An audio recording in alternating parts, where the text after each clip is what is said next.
제가 드라마 전공이고 옛날 같으면은 하루에 영화를 네다섯 편씩 볼 수 있었는데 요즘에는 무언가 집중해서 계속 바라보기가 힘이 듭니다. 옛날에는 무슨 연극을 봐도 재밌었는데 요새는 무슨 연극을 봐도 재미가 없기가 쉽습니다.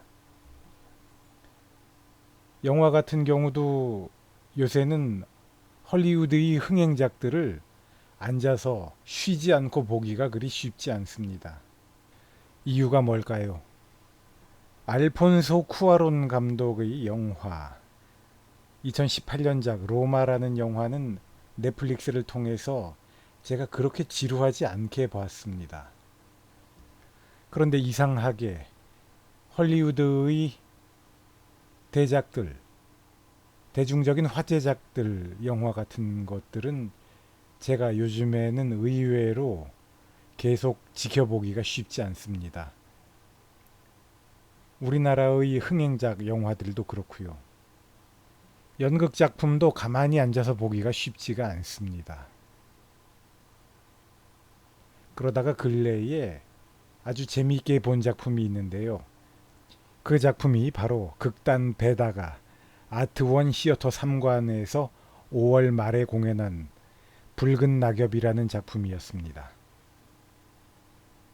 저는 이 공연을 보고서 왜 제가 그동안 한동안 연극 작품이나 영화 작품들을 보기가 그리 쉽지가 않았었는지가 조금 이해되는 것 같았습니다. 아직 그 의문이랄까 문제를 완전히 해결하지는 못했는데요.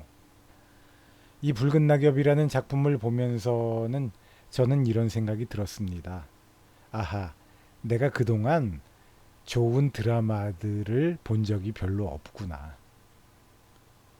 내가 그동안 영화나 연극 작품들을 가만히 앉아서 줄곧 지켜보기가 힘들었던 것은 그것들이 보여주었던 드라마가 좋지 않았었기 때문이구나. 이 연극 붉은 낙엽 안에서는 아주 흥미진진한 드라마가 펼쳐집니다. 어떤 중년 사내가 자신의 과거를 회상합니다. 자신의 과거는 자신의 행복했던 가족과 관련된 것이지요. 미국 동부 지역에서 그는 아주 아름다운 자연 환경 안에 자리 잡고 있는 예쁜 집에서 화목한 가족과 함께 살고 있었습니다. 그런데 어느 날 갑자기 이 가족이 감당해낼 수 없을 만큼의 혼란과 갈등에 빠지게 되죠. 남자와 그의 아내는 안정적인 결혼 생활을 유지하고 있었고 그들에게는 내성적인 성격의 아들이 있었습니다. 단란했던 가정인데요. 어느 날 아들이 이웃집의 미국에서 이웃이라면 바로 옆에 사는 사람이라기보다는 차로 몇 분 정도 이동해야 하는 거리에 떨어져 있는 외딴 다른 집일 경우도 많죠. 그런 이웃의 집에 가서 여자 꼬마 아이를 보살펴 주게 됩니다. 이전에도 그렇게 베이비시터를 한 적이 많이 있었고 그 여자 아이의 엄마가 일을 하는 사람이었기 때문에 그런 일이 있을 때마다 이 집에 와서 이 집 아이 아들에게 자기 딸을 좀 보살펴 달라고 부탁을 했었던 것이죠. 그날도 그 집 딸을 보살펴 주고 돌아왔는데 아들이 돌아온 다음에 그 여자 아이가 실종되었다는 소식이 전해집니다.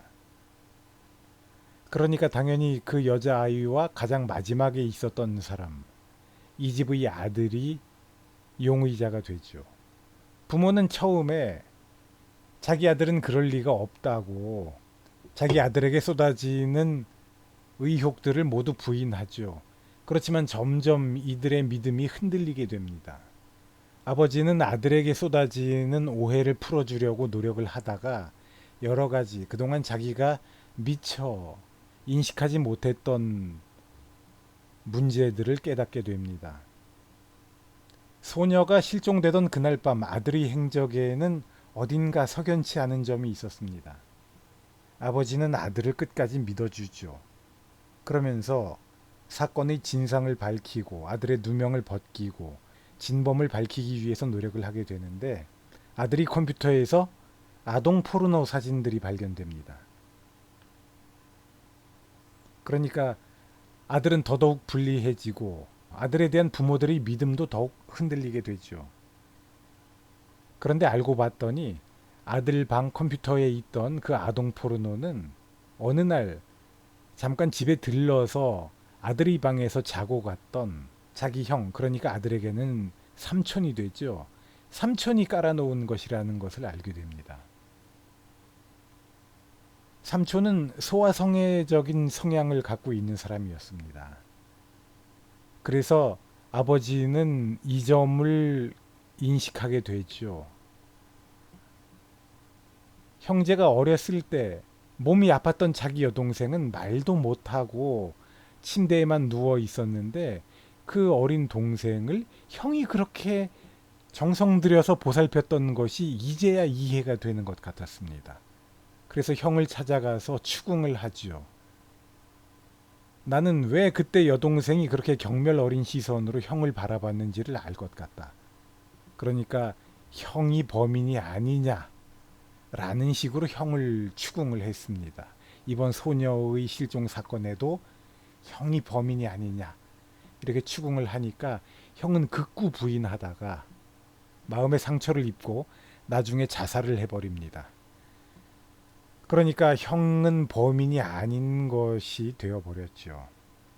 그러면서 아버지는 자기 가족과 관련된 자기 가족의 과거에 대해서 다시 한번 되돌아보게 되는데요. 자기 가족도 그리 아름답지 않은 우여곡절이 있었습니다. 아버지는 엄마를 학대했고 엄마는 교통사고로 죽었고 그런데 그 교통사고는 아버지가 사주하고 강요해서 보험금을 타내기 위한 거짓 자살이었던 것 같고 그래서 아버지는 또 자기 아버지 그러니까 소년의 할아버지를 찾아가서 추궁하게 됩니다. 자기 가족에게 발생된 문제의 진상 혹은 진실을 알아내기 위한 노력이 꼬리에 꼬리를 물고서 그동안 자기가 잊고 있거나 억지로 숨기고 싶었던 여러 가지 비밀들을 다시 까발리게 되죠. 그러한 과정에서 결국 이 주인공 아버지가 발견하게 되는 사실은 이것이었습니다. 엄마가 자살을 한 것은 맞다. 그러나 엄마가 보험금을 타내기 위해서 자살한 것은 아버지의 강요 때문이 아니었다. 엄마는 돈이 필요했다. 왜냐하면 바로 네가 대학을 가기를 원했기 때문에 너희 대학 학자금을 마련하기 위해서 돈이 필요했고 그 돈을 보험금으로 마련하기 위해서 교통사고를 가장한 자살을 한 것이다. 그런데 자살한 것이 들통나는 바람에 보험금을 타지도 못했다. 이런 충격적인 말을 양로원에 있는 자기 아버지에게 듣게 됩니다. 또 하여튼 이런 여러 가지 우여곡절을 거치는 가운데 아내와의 사이도 벌어지게 됩니다. 아내와 의견 충돌도 생기고 이 사람은 자기 아내가 동료 교수와 바람을 피우는 것이 아닌가 이런 의심도 하게 되죠. 그래서 결국에 가서는 아내와도 헤어지게 됩니다. 하여튼 이런 식의 이야기들이 비밀이 한 커플 한 커플씩 벗겨지면서 관객의 주의를 계속 잡아 끌게 되죠. 그래서 처음에는 연극이 지루한 감이 있다가 점점 시간이 흘러갈수록 관객은 드라마에 완전히 빠져들게 됩니다. 그러다가 하여튼 결국 진범이 밝혀지게 되죠. 아들이 범인이 아니었습니다. 아들이 없을 때 배달을 왔던 피자 배달부가 소녀를 납치해 갔던 것이죠.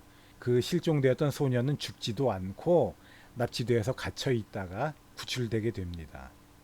이렇게 진범이 밝혀지게 되는 순간에 이 집 아들은 자기 딸이 죽었다고 믿고 있는 그 소녀의 어머니가 복수하러 쏜 총에 맞아서 죽게 됩니다. 그러니까 결국 아들은 누명을 벗게 되지만 목숨은 잃게 되죠. 이 아버지를 둘러싼 가족이라는 것의 모든 것이 무너지고 그는 가족을 잃게 됩니다. 완전히 외톨이가 되죠. 이 아버지가 모든 것을 잃고 혼자서 늙어가고 있을 때 납치되어서 실종되었던 그 소녀가 이 아버지를 찾아옵니다. 이제는 그 소녀도 다 커서 어른이 되고 곧 결혼을 하게 되는데 결혼을 앞두고서 자기와 연루되어서 죽음을 당한 소년의 집을 찾아온 것이죠. 이 소녀의 어머니는 이 집 아들을 총으로 쏴서 죽이고 자기도 그 총으로 자살해 버렸습니다. 그러한 우여곡절이 있는 두 사람이 무슨 말을 할 수 있겠습니까? 그냥 간단한 인사의 말만 서로 주고받다가 서먹하게 헤어지고 말지요. 결국 딱히 그 누구의 잘못도 아닌데 우리는 스스로가 감당할 수 없는 혼란 속으로 빠져들고 그러한 혼란과 고통 속에서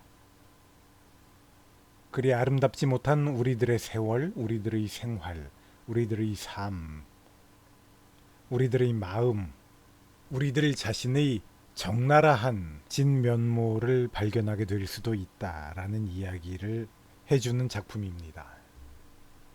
특히 우리가 가장 이상적인 공동체로 간주하고 있는 가족이라는 것이 우리가 생각하는 만큼 그렇게 이상적인 조합이 아니다. 이상적인 모습이 아니다.